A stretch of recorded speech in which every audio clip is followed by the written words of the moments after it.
రాత్రి ఈరోజు కీర్తనలో 27:7లో 24:7 వాక్యము. గుమ్మములారా మీ తలలో పైకెత్తుకున్నది మహిమగల రాజు ప్రవేశించినట్లు పురాతనమైన తలుపులారా మిమ్మను లేవనెత్తుకున్నది. మహిమగల ఈ రాజు ఎవడు?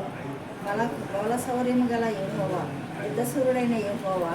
గుమ్మములారా మీ తలను పైకెత్తుకున్నది పురాతనమైన తలుపులారా మహిమగల రాజు ప్రవేశించినట్లు మిమ్మను లేవనెత్తుకునిడి. మహిమగల ఈ రాజు ఎవడు? సైన్యములకు అధిపతియగు యెహోవాయే. ఆయనే ఈ మహిమగల రాజు. మన గుమ్మములు అంటే మన హృదయాలు, మన హృదయ గుమ్మములు లేక మన యొక్క ఇంటి గుమ్మములు కూడా తెరిచినప్పుడు మహిమగల రాజు మన హృదయమైన గుమ్మంలోకి ప్రవేశిస్తాడు.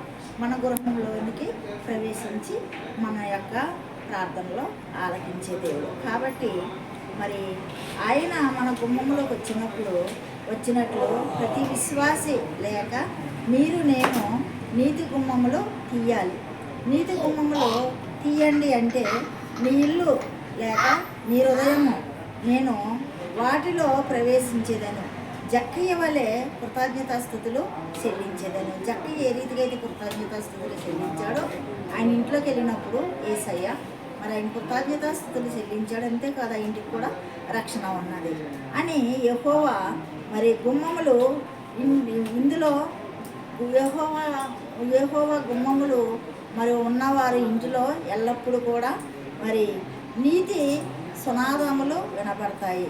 మరి ఇంటిలో నీతిమంతులు ప్రవేశించెదరు కదా. యెహోవా అన్న ఇంటిలో నీతిమంతులు ప్రవేశించెదరు.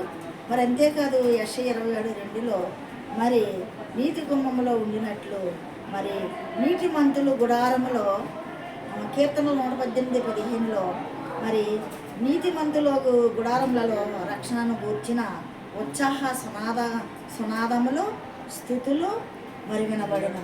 యెహోవా దక్షిణ హస్తము మరి సాహస కార్యములు జరిగించును. మరి నీతిమంతులు మరి ఆ రీతి ఉన్నట్లయితే నీతిమంతుల గృహంలో ఇప్పుడు సునాద గీతములు స్థుతులు ఉంటాయి.